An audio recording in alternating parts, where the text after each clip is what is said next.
जय हिंद। मैं यामीन न्यूज़ अंडमान 24/7 में एक बार पुनः आप लोगों का स्वागत करता हूं। हम सब जानते हैं कि हमारे शरीर में जो रीढ़ की हड्डी होती है, इंग्लिश में जिसे स्पाइन भी कहा जाता है, वो हमारे शरीर में कितनी अहम भूमिका निभाती है।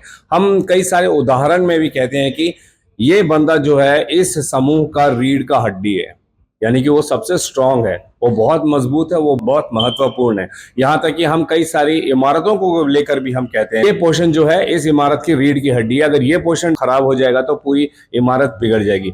इस रीढ़ जो स्पाइन है, इस शब्द के अर्थ को समझिए, ये कितना जरूरी है। उसी तरीके से हमारी जो रीढ़ की हड्डी होती है वो हमारे शरीर में कितनी अहम भूमिका होती है, इसके बारे में भी हम आज डॉक्टर आदित्य ठाकुर जी जो स्पाइन स्पेशलिस्ट है, स्पाइन ऑर्थो स्पेशलिस्ट है, हम उनसे बात करेंगे, जो सिम्स हॉस्पिटल चेन्नई से आए हैं। और हमारे पोर्ट ब्लेयर में, जिसका अभी हाल ही में नाम बदल कर जो है श्री विजयपुरम रखा गया है, तो विजयपुरम के ग्याराचरमा इलाका में डॉक्टर तुलसी डायग्नोस्टिक, यहाँ पर एक दिन का कैंप लगा था, जहाँ पे डॉक्टर दिनेश रामास्वामी जो एक गैस्ट्रोएंटरोलॉजिस्ट है, उनके साथ डॉक्टर आदित्य ठाकुर जी भी आए और इन्होंने बहुत सारे पेशेंट्स को देखा जो रीढ़ की हड्डी की समस्या से जूझ रहे थे। हम सब जानते हैं कि हमारे सरकारी अस्पताल में ऑर्थोपेडिक वार्ड भी है, डॉक्टर्स भी हैं, मगर रीढ़ की हड्डी का जो स्पेशलिस्ट है, स्पाइन स्पेशलिस्ट है, उसकी शायद कमी है, जिस वजह से बहुत सारे इन समस्याओं से जूझने वाले जो मरीज होते हैं, उनके परिवारजन होते हैं, वे उनको जो है मुख्य भूमि लेके जाते हैं।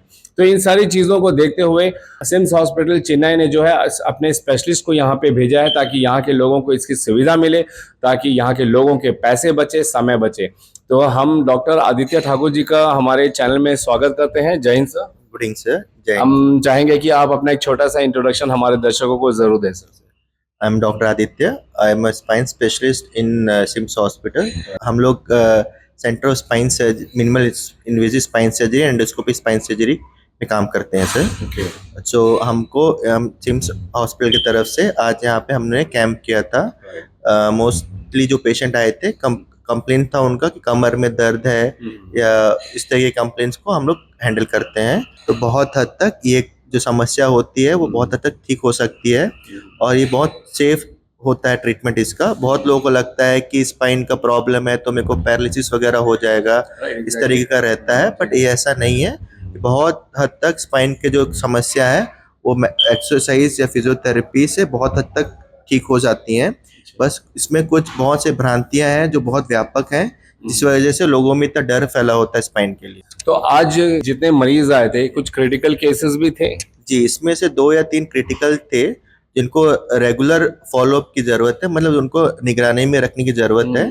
उनको कुछ बीमारियां हैं जो फिजियोथेरेपी से ठीक हो सकती हैं, परंतु कुछ बीमारियां होती हैं जो फिजियोथेरेपी के बाद भी ठीक नहीं होती हैं। तो आप क्या करते हैं? तब उस स्टेज में अपन उसको सर्जरी का ऑप्शन देते हैं, बट उनको मॉनिटर में रखना जरूरी रहता है ताकि कुछ गड़बड़ हो जाए उससे पहले हम उसको इंटरवीन करके ठीक कर सकें। रीढ़ की हड्डी की जो समस्या है, इसके मुख्य कारण क्या है कि लोग इससे जूझते हैं? जी, तो रीढ़ की हड्डियां का कारण हम लोग डिसाइड करेंगे तो एज के हिसाब से सबका अलग अलग रहता है। जैसे कि यंग एडल्ट है या 30 से 40 की उम्र के लोग होते हैं तो उनमें डिस्क प्रॉब्लम बहुत है, जिसको हम लोग स्लिप डिस्क जैसा बोलते हैं या शियाटिका बोलते हैं। ये बहुत एक यंग एडल्ट ग्रुप में कॉमन रहता है। ओल्ड एज में कैनाल स्टेनोसिस करके एक तकलीफ होती है, जिसमें उनको चलने में तकलीफ होता है, पैरों में झुनझुनी ज़्यादा होती है, ये बहुत कॉमन होता है। और ओल्ड ग्रुप में या बुढ़ापे में ऑस्टियोपोरोसिस फ्रैक्चर्स जो होते हैं, हड्डियों में जो फ्रैक्चर्स हो जाता है रीढ़ की हड्डियों में, वो बहुत कॉमन होता है।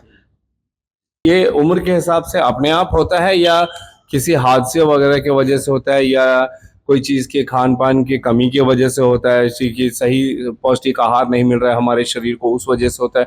ये थोड़ा बताएं। स्पाइन की जो समस्या होती है बहुत हद तक ये हमारे लाइफस्टाइल की वजह से होती है। अच्छा। जैसे कि हम बहुत गलत पोस्चर मेंटेन करते हैं या गलत तरीके से सामान उठाते हैं, इस तरीके से प्रॉब्लम सबसे ज्यादा होता है। खान पान का भी एक बुढ़ापे में खान पान या ऑस्टियोपोरोसिस की वजह से भी बहुत कॉमन होता है। अच्छा। But most of the time जो नॉर्मल स्पाइन प्रॉब्लम होती हैं वो हमारे पोस्चर की वजह से और हमारे लाइफस्टाइल में जो हम एक्सरसाइज नहीं करते, जो आलसपन होता है, उस वजह से ज्यादा होता है। तो कैसे आप क्या सजेस्ट करते हो लोगों को, कैसे बैठना चाहिए, किस पोजीशन में बैठना चाहिए? ये सर ये तो मुमकिन नहीं है ना कि हमेशा लोग ऐसे करके बैठे रहें या यूं देखे, ये तो मुमकिन नहीं है। आमतौर पर लोग जब कैजुअल हो जाते हैं तो रिलैक्स होकर बैठते हैं, यूं देखते हैं। पर ये क्या ये असर होता है जब हमारा गलत तरीके से ऐसे ज्यादा समय तक एक गले को एक तरफ रखना या यूं करके बैठना, ये सब असर होता है? तो ये हम लोग जनरली एडवाइस करते हैं, या रूटीन है कि आदमी बैठने के लिए नहीं बना है। तो ये इवोल्यूशन में भी है कि आदमी चलने के लिए ही बना है, मतलब इस तरीके से। तो हम अगर ज्यादातर बैठते हैं तो this is not good for us. तो हम लोग को क्या कोशिश करना चाहिए, आधा घंटा या 45 मिनट के बाद अपन पोजीशन चेंज करें हमारा, है ना। और जब हम बैठते हैं तो कंफर्टेबल पोजीशन में बैठें, ज़्यादा बेंड ना हो, ये बहुत ज़रूरी होता है। और सेम चीज़ अब जब हम सामान उठाते हैं तो हम लोग झुक के ज़्यादा सामान ना उठाएं, बैठ के उठ के सामान उठाएं। जैसे कई बार होता है कि हम खड़े खड़े अपन कमर झुका के सीधा सामान उठा लेते हैं, तो ये कि बहुत गलत तरीका होता है। उससे मस्तिष्क में जो स्पाइनल कॉर्ड में दबाव बहुत ज़्यादा रहता है। तो स्पाइनल कॉर्ड एक हद तक हमारा जो शरीर है एक हद तक बैलेंस करने की कोशिश करता है। फिर जब ये बहुत ज़्यादा हो जाता है, रोज रोज का यही रहता है, तब इतना उसको डैमेज हो जाता है कि एक लिमिट के बाद वो कॉपरेट करना बंद कर देता है। तब हमको इस समय की समस्याएं हम लोग को महसूस होती है, जो कि बिल्कुल हम रूटीन नॉर्मल एक्सरसाइज और एक थोड़ा सा केयरफुल होकर हम सामान को उठाएं या थोड़ा सा अपने रोजमर्रा के काम में इस चीजों को लाएं तो बहुत हद तक मैनेज कर सकते हैं उसको। जब व्यायाम वगैरह से ठीक ना कर पाए अपने रीढ़ की हड्डी की समस्या को लेके, तब कौन सी सर्जरी पे उन्हें जाना चाहिए? तो जैसे रीढ़ की हड्डियों का जैसे जैसे अभी तकलीफ है, तो उसके बहुत से स्टेप्स हैं। मतलब पहला स्टेप होता है एक्सरसाइज और कुछ तरीके की दवाइयाँ। सेकेंड स्टेप होता है कुछ तरीके के पेन के इंजेक्शंस होते हैं। इसके बाद भी ठीक नहीं होता तब फिर सर्जरी का सजेशन दिया जाता है। इन अमूमन स्पाइन सर्जरी में सर्जरी का इंडिकेशन बहुत कम होता है। Most of the spine surgeon या फिजिशियन जो भी होते हैं वो कोशिश करते हैं कि बिना सर्जरी के ही ठीक हो जाए। और मोस्ट ऑफ द बीमारियां जो हैं बहुत सी हद तक एक्सरसाइज से, फिजियोथेरेपी से, दवाइयों से बहुत अच्छा ठीक हो जाती हैं। सर्जरी हर तकलीफ की वजह से का अलग अलग सर्जरी का स्टेप्स होता है, अलग अलग तरीके के सर्जरी होते हैं। तो वो डिपेंड करता है आपके क्या तकलीफ है। जैसे कि गले का तकलीफ का अलग सर्जरी है, कमर के का अलग सर्जरी है। और उसमें भी सर्जरी में भी आजकल बहुत तरीके के सर्जरीज आ गई हैं। पहले एक होता था ओपन सर्जरी होता था, अभी एक मिनिमल इन्वेजिव सर्जरी होता है, और अब तो एंडोस्कोपिक सर्जरी और रोबोटिक सर्जरी भी आ गए। तो ये जो है सर्जरी जो है बहुत सेफ हो गई है, बहुत अफोर्डेबल है, एंड इससे पेशेंट को बहुत जल्दी रिकवरी भी मिलता है and it is become very safe. तो आप ऐसे डरने का कोई बात ही नहीं है कि मेरे को स्पाइन सर्जरी होगा तो मैं पैरालिसिस हो जाएगा, इस तरीके का कोई अब एडवांस हो गया है टेक्निक। तो इस तरीके का समस्या बहुत कम हो गया है। हमको स्पाइन प्रॉब्लम से डरने की जरूरत नहीं है या घबराने की जरूरत नहीं है। अधिकतर क्या होता है कि जब स्पाइन में कुछ तकलीफ होता है तो पेशेंट बहुत लाचार फील करता है, वो सामान नहीं उठाता, घर में बस पड़ा रहता है बेड में।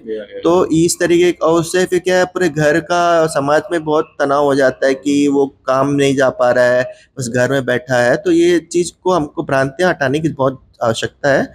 स्पाइन बहुत अच्छे हर तरीके से ठीक, समस्या जो है स्पाइन की समस्या है बहुत अच्छे तरीके से ठीक हो सकती है। बस जरूरत है हमको सही मार्गदर्शन मिले, सही ज्ञान मिले और उसका एक्सरसाइज करें, हम लोग बहुत अच्छे तक ठीक हो जाता है। Thank you doctor, thank you so much. जैसा मैंने अपने पिछले एपिसोड में भी कहा कि हर डॉक्टर हमें जो है सही सजेशंस देते हैं, सही बातें बताते हैं कि आप अपना ख्याल रखिए, अपने खान पान का ध्यान रखिए। थोड़ा नियमित रूप से अगर हम व्यायाम करें अपने जीवन में, जैसे डॉक्टर साहब ने कहा कि इंसान बना है चलने फिरने के लिए, ना कि बैठने के लिए। लेकिन आजकल जो जिस तरीके का हम लोग काम काज में इन्वॉल्व हैं, इसमें बैठ कर काम करना ज़्यादा है। यहाँ तक कि घर में बैठे बैठे लोग कंप्यूटर पे ज़्यादा काम करते हैं, मोबाइल पे ज़्यादा काम करते हैं, जो फिजिकल मूवमेंट जो है वो बहुत कम होने की वजह से ऐसी कई सारी बीमारियों को हम जो है न्योता देते हैं अपने शरीर में। और फिर अंततः हम क्या करते हैं, जाते हैं अस्पताल और वहाँ पे डॉक्टर से इलाज करा के लाखों रुपए तक खर्च करते हैं।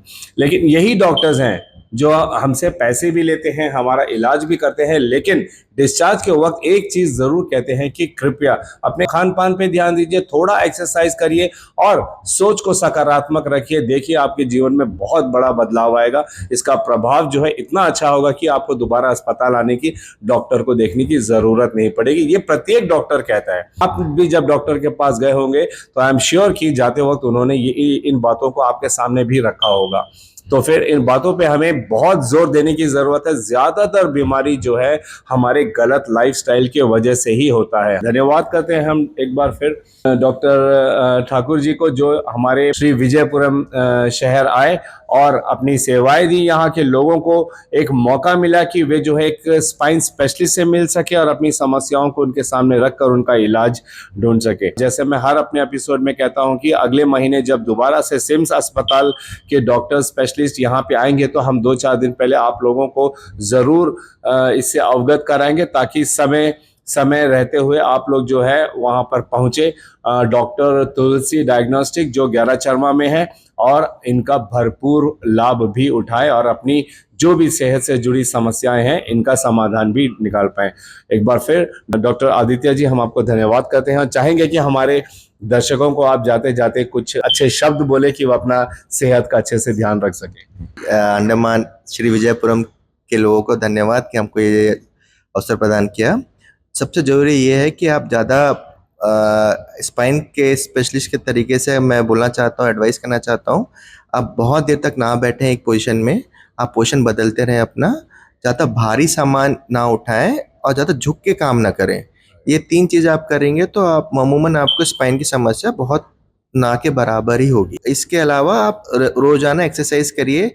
एक्सरसाइज का मतलब ये नहीं कि आप फिजियोथेरेपी या जिम जाके ही करें, आप घर में भी थोड़ा थोड़ा एक्सरसाइज करें। वॉकिंग जो है बहुत अच्छा एक एक्सरसाइज है, आप उसको फॉलो करिए सर। Thank you. हम उम्मीद भी करते हैं कि हमारे द्वीपवासी जो है डॉक्टर के द्वारा बताए गए एडवाइजर्स का पूरा ध्यान भी देंगे।